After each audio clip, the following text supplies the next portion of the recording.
มันบ่เป็นคนของเฮาต้องประชาชนตัดสินว่าสิเอาผู้ใดได้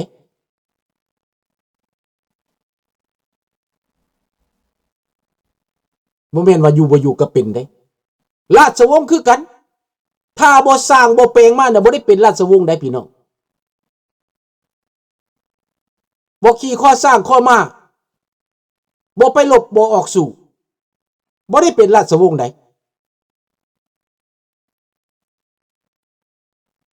คนแต่ก่อนน่ะก่อนสิได้เป็นเจ้านี่นะแม่นสู้เพื่อปกป้องสู้เพื่อแผ่นดินใดตายค่าข้อสร้างข้อมาได้พี่น้องพระเจ้าฟ้างุมเจ้าแผ่นดินล้านสร้างตายค่าข้อสร้างข้อมาได้พี่น้องเฮาผู้เป็นไฟฟ้าประชากรนี่ถ้าเฮาบ่เข้าใจแล้วนะเฮาจะบ่มีชาติเด้เฮาจะเป็นได้เพียงแต่เผ่าเด้ดีบ่ดีเผ่าเขาก็เอาไปฆ่าเขาจะบ่ให้มีอีกถามแม่พี่น้องม่งที่นี้มาจากประเทศจีนน่ะนะเขาไล่ฆ่าพี่น้องม่งอยู่ประเทศจีนมาประเทศลาวพระเจ้าแผ่นดินลาวฮับเอาเป็นคนลาวได้พี่น้องเอ๋ยไปถามพี่น้องม่งเด้อการบ่มีแผ่นดินที่มาเป็นคนลาวนี่นะเขาเจ้าคือจังได๋เขาเจ้าบ่มีประเทศม่งได้เขาเจ้าแตกมาแต่เมืองจีนได้บ่แม่นประชาชนดั้งเดิมเมืองลาวได้แม่นบอกกูว่างมาแต่เมืองจีนพระเจ้าแผ่นดินลาวฮับเอา18ชนเผ่า18กลุ่มมันน่ะ18หัวหน้าน่ะมาอยู่ในลาวรวมทั้งเมียนทั้งย่าวทั้งม่งมาอยู่ในนั้นมาเป็นประชาชนลาว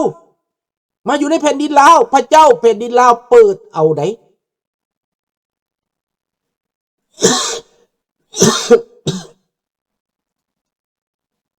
ด้วยความเมตตาปราณีได้แต่มันมีสัตว์ตัวหนึ่งสัตว์ตัวนั้นเดียวมันแปลกประหลาดสัตว์ตัวนั้นนะมันบ้าอยู่ในฟาร์มนะสัตว์ตัวนั้นมันเป็นบ้ามีสัตว์ตัวหนึ่งอีกลูกหมอเก๋วมันออกมาด่าคนลาวสัตว์ตัวนี้คงจะ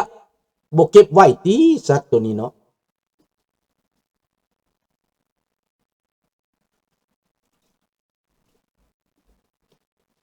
คนลาวคือสิหูเลยแหละสัตว์พวกนี้นะ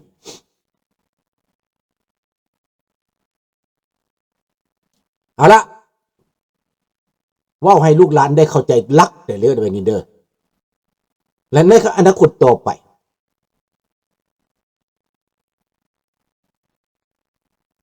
ในต่อไปแต่ละประเทศเขาต้องการผู้นำเขาต้องการคนเป็นผู้นำของเบิดทุกคนได้บ่แม่นผู้นำของพรรคได้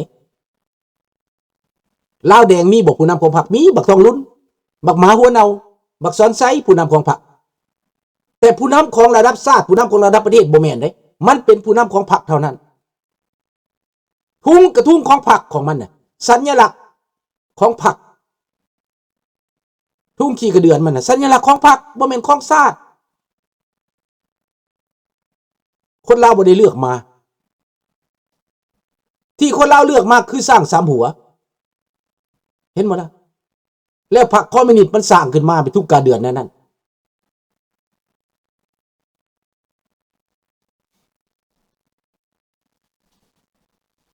ลุงครับลุงด่าผู้นำลาวในความคิดของอนาคตจะบาปไหมครับไม่บาปด่าโจรด่าผู้ร้ายด่าคนไม่ดีด่าเผด็จการไม่บาปถ้าไปด่าคนดีแล้วบาปถ้าด่าคนเลวแล้วไม่บาปนะเนาะ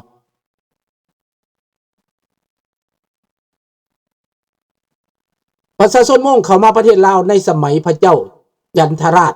เนี่ยแม่นพระเจ้าแผ่นดินลาวได้อนุญาตได้ประมาณ200 ปีก่อนบ่ลุงฮอดบ่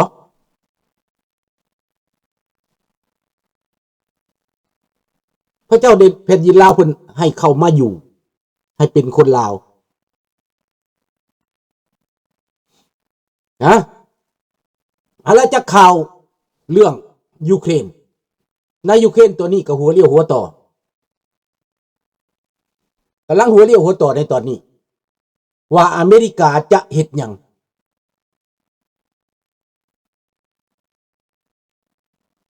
อเมริกาจะเฮ็ดหยังขึ้นอยู่กับว่าอเมริกาลาวเฮาจะได้กลับคืนเป็นประชาธิปไตยก็ขึ้นอยู่กับอเมริกาพี่น้องขึ้นอยู่กับมหาอำนาจขึ้นกับยุโรปกับฝ่ายตะวันตกนี่แหละถ้าบ่มีพวกนี้เฮาบ่มีโอกาสเด้อพี่น้องเด้อดังนั้นยูเครนสิรอดหรือบ่รอดก็เป็นอเมริกากับยุโรปนั่นแหละในครั้งนี้รัสเซียทุ่มทหาร170,000 คน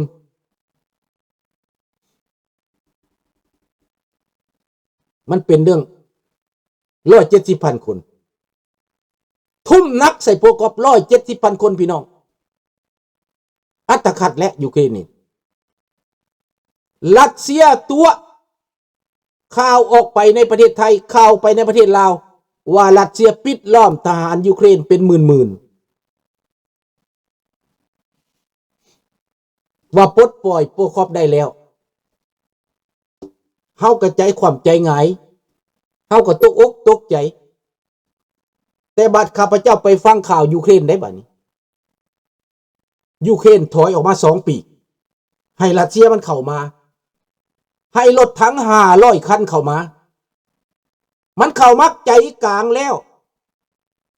เขาห้องว่า killing zone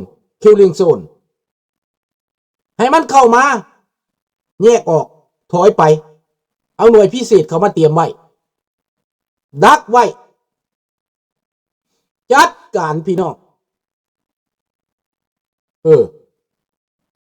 ตายกองระดาษใส่โดรนใส่ไฮมาใส่ F16 ใส่ปืนใหญ่ใส่ปืนเซซ่าใส่ปืนฮาวิตเซอร์ใส่ลูกเจ้าเวลินใส่ลูกเอ็นล่อจัดการมันใส่โดรน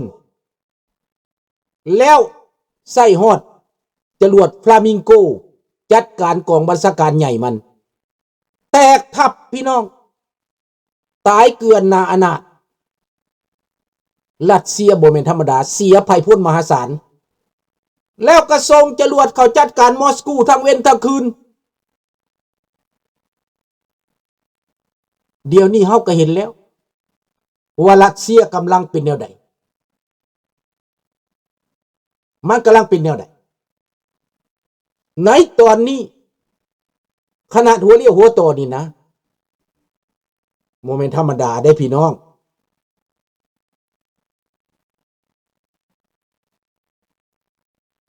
เตรียมพร้อมมาเด้อลุงมาสัญญาณเลยเด้อรอท่าแต่โอกาสถ้าเป็นไปตามแผนก็แปลว่าสู้เขาดีลาวแดงมึงเตรียมตัวไว้โลดเท่านั้นแหละบอกเท่านั้นผู้ใดหันทิศไวผู้ใดเปลี่ยนไวก็ผู้นั้นรอดผู้ใดเปลี่ยนบ่ไวก็เสียดายเด้อขอโทษ sorry เห็นบ่ลุงโพว่าคุณล่อมหาราชเป็นลูกของคุณบุรมเป็นบิดาของเจ้า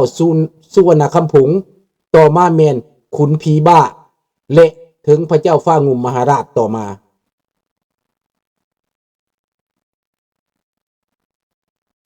คุณผีผ้าบ่เป็นคุณผีบ้าคุณผีผ้านี่แหละพี่น้องข้าพเจ้ามีความมั่นใจเด้อให้พร้อมเพียงเฮียงหน้ากันเด้อสนับสนุนราชวงศ์ลาวเด้อพี่น้องเด้อทั้งเฒ่าทั้งแก่ทั้งพ่อทั้งแม่ทั้งผู้น้อยผู้ใหญ่เมื่อใดเฮาจะได้ร่วมบุญกฐินนำกันเด้อบุญกฐินกองใหญ่เพื่อชาติเด้อพี่น้องเด้อถวายให้วัดก็ถวายมาหลายปีแล้วเฮาพากันถวายให้บ้านเมืองเด้อปีนึงได้บ่เค้นให้ ท่านในชาติให้บ้านในเมืองเพื่อตัวเองมีบ่อนอยู่เพื่อตัวเองมีวัดมีบ้านมีเมืองเนาะกองกฐินเพื่อชาติเด้อต่อไปเด้อกองกฐินเพื่อเสรีภาพคันมีวัดบ่มีเสรีภาพมีวัดบ่มีประชาธิปไตยก็คือเฮามีคู่มือนี่แหละเห็นบ่อยู่ประเทศลาวบ่มีประชาธิปไตยคือวัดอยู่นอกนี่มันมีประชาธิปไตยได้พี่น้องมันมีกฎหมายได้แม่นบ่มันมีการปกครองได้มันมีความยุติธรรมได้แต่วัดอยู่ในลาวนี้ก็เป็นแบบโจรนั่นแหละของอยู่ในโจรปกครองดิบุญท่าหลวงสีมานี้เนี่ยท่านก็ต้องโฆษณาว่าพรรครัฐดีอำนาจการปกครองดีเนี่ยท่านวัดท่านหลวงก็ส้มเสยท่านผู้นำอยู่นั่นแหละเสริมเสยอยู่นั่นแหละต้องหับใส่ผักสัตว์รัฐคู่บานี่ก็ต้องนบหยังนบเจ้านบนายยินดียินชอบน้ำเจ้านายน้ำผักน้ำรัฐเห็นบอกระบอบมันเป็นทางปีนแทนที่ผักรัฐมันจะนบคู่บามันกลายเป็นคู่บานบผักรัฐได้พี่น้องเอาละก็ขอจบมื้อนี้เนาะมาเว้าให้พี่น้องฟังว่าพรรครัฐนั้นบ่แม่นของเฮามันของพวกโจรพรรคกับพรรคโจรเห็นแก่ตัวกอบโกยโกงกินขูดกินบี้กินล่ากินบังคับกินทุกสิ่งทุกอย่าง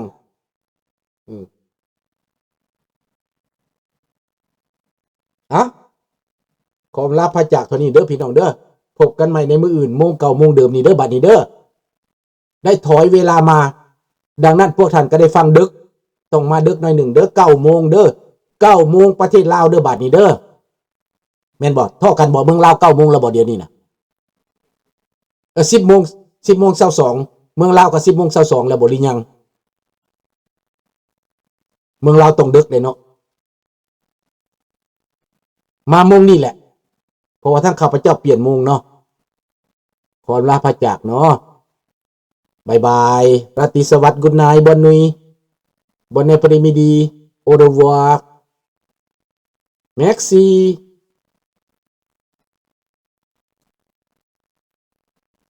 10 โมง23เท่ากัน